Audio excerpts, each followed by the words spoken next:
Halo semuanya, perkenalkan nama saya Naswa, mahasiswi Magister Pendidikan Biologi UPI. Pada video kali ini, kita akan melakukan uji kandungan urin yang bermanfaat untuk memahami kondisi tubuh, terutama kondisi ginjal. Dan kita akan membahas apa itu uji kandungan urin, kemudian bagaimana cara melakukannya, dan apa yang bisa kita pelajari dari hasilnya. Sebelum kita melakukan praktikum, kita akan menggunakan sarung tangan terlebih dahulu. Penggunaan sarung tangan merupakan langkah penting untuk menjaga kebersihan dan melindungi diri dari potensi yang berbahaya. Sarung tangan digunakan untuk menghindari kontak langsung dengan bahan kimia berbahaya, reagen, atau sampel biologis yang bisa mengandung mikroorganisme atau zat yang beresiko bagi kesehatan. Nah, sebelum kita menggunakan sarung tangan, kita harus memastikan tangan kita dalam keadaan kering dan bersih. Lalu, gunakan sarung tangan yang memiliki ukuran yang pas agar nyaman saat digunakan. Setelah sarung tangan dipakai, pastikan tidak ada bagian yang robek atau yang berlubang agar tidak mengurangi efektivitasnya. Kita akan melabeli tabung. Ini langkah pertama. Kenapa? Supaya kita jelas ya mau praktikum apa. Dan di sini kita nandainnya terserah mau dikasih nama apa, mau dikasih nama ujinya boleh, dikasih nama bahannya boleh, atau apapun itu ya. Yang penting jelas praktikumnya mau apa. Nah, ini udah kita tulis. Kemudian kita akan taruh ke sini.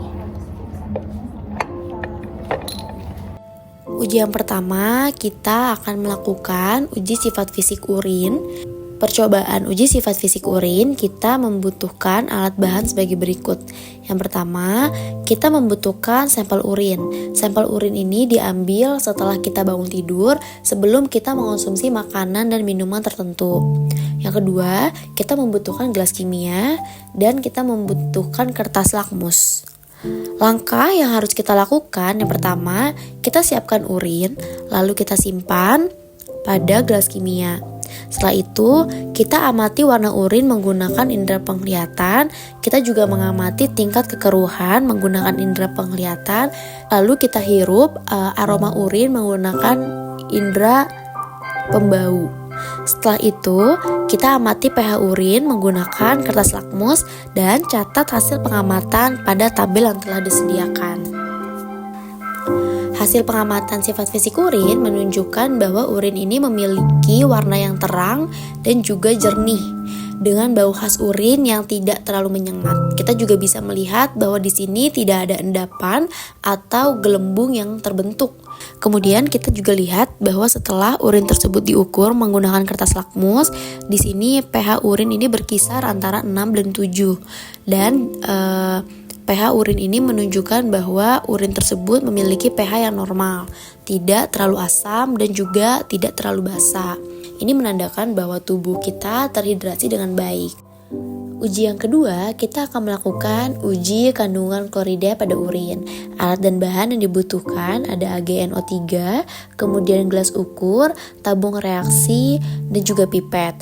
Oh iya, jangan lupa kita juga ada sampel urinnya ya. Nah, langkahnya, yang pertama, kita memberikan label nama pada setiap tabung. Nah, kemudian kita siapkan urin menggunakan gelas ukur sebanyak 2 ml. Setelah itu, kita tuangkan urin tersebut ke dalam tabung reaksi dan kita teteskan AgNO3 sebanyak 5 tetes menggunakan pipet. Lalu kita amati endapan yang terbentuk di dasar tabung reaksi. Catat hasil pengamatan pada tabel yang sudah disediakan. Jadi kita bisa lihat bahwa itu ada endapan putih yang berarti sampel itu mengandung klorida. Nah, urin yang mengandung klorida karena klorida ini merupakan salah satu ion yang berasal dari garam yang dikonsumsi melalui makanan dan minuman dan diserap oleh tubuh kemudian diekskresikanlah melalui ginjal dalam urin. Kehadiran klorida dalam urin itu merupakan hal yang normal karena tubuh selalu mengeluarkan klorida yang berlebihan sebagai bagian dari pengaturan keseimbangan elektrolit dan cairan. Uji yang ketiga yaitu uji kandungan protein pada urin. Alat dan bahan yang kita butuhkan ada CuSO4, ada NaOH, gelas ukur, tabung reaksi, dan juga sampel urin. Langkah pertama yaitu kita menyiapkan urin menggunakan gelas ukur sebanyak 2 ml. Lalu kita tuangkan ke dalam tabung reaksi dan teteskan CuSO4 sebanyak 5 tetes ke dalam tabung yang sudah berisi urin. Kemudian, masukkan larutan NaOH 2 ml ke dalam tabung dan amati perubahan warna yang terjadi. Catat hasil pengamatan pada tabel yang disediakan. Hasil yang diperoleh pada uji protein setelah menambahkan larutan CuSO4 dan NaOH ke dalam urin tidak teramati perubahan warna yang signifikan. Warna biru yang terbentuk menunjukkan bahwa tidak ada protein yang terkandung dalam sampel urin. Hal ini menandakan bahwa uji protein menghasilkan hasil yang negatif. Uji yang terakhir yaitu uji kandungan glukosa. Di sini kita memiliki alat dan bahan yaitu tabung reaksi, kemudian bunsen, ada kaki 3, kemudian ada penjepit tabung, lalu korek, gelas ukur, gelas kimia 50 dan 600 ml, dan juga di sini kita memiliki pipet. Dan ada bahan yang tidak masuk ke dalam video yaitu reagen Benedict. Namun kita akan menggunakan reagen Benedict. Nah, kita pertama memanaskan air terlebih dahulu menggunakan bunsen. Lalu kita siapkan urin menggunakan gelas ukur sebanyak 2 ml. Kita tuangkan ke dalam tabung reaksi. Lalu kita teteskan larutan Benedict sebanyak 5 tetes ke dalam tabung yang sudah berisi urin. Kocok tabung reaksi secara perlahan untuk mencampurkan larutan. Lalu kita masukkan tabung reaksi ke dalam gelas beker yang berisi air yang sudah dipanaskan tadi. Dan setelah air mendidih, tunggu beberapa saat, kemudian ambil tabung reaksi dan amati perubahan warna yang terjadi. Lalu catat hasil pengamatan pada tabel yang disediakan. Pada uji kandungan urin, kita juga menggunakan sampel urin yang mengandung glukosa. Sampel pertama yang tidak mengandung glukosa ini menghasilkan warna biru. Sampel kedua yang mengandung glukosa menghasilkan perubahan warna dari biru menjadi kuning. Warna biru pada sampel yang tidak mengandung glukosa menunjukkan hasil negatif karena reagen Benedict tetap mempertahankan warna aslinya. Ini menandakan bahwa urin tersebut tidak mengandung glukosa atau mengandung dalam jumlah yang sangat rendah. Jadi kita menganggap bahwa urin ini tidak mengandung glukosa. Yang kedua, warna kuning pada sampel yang mengandung glukosa menunjukkan bahwa terdapat konsentrasi glukosa dalam urin.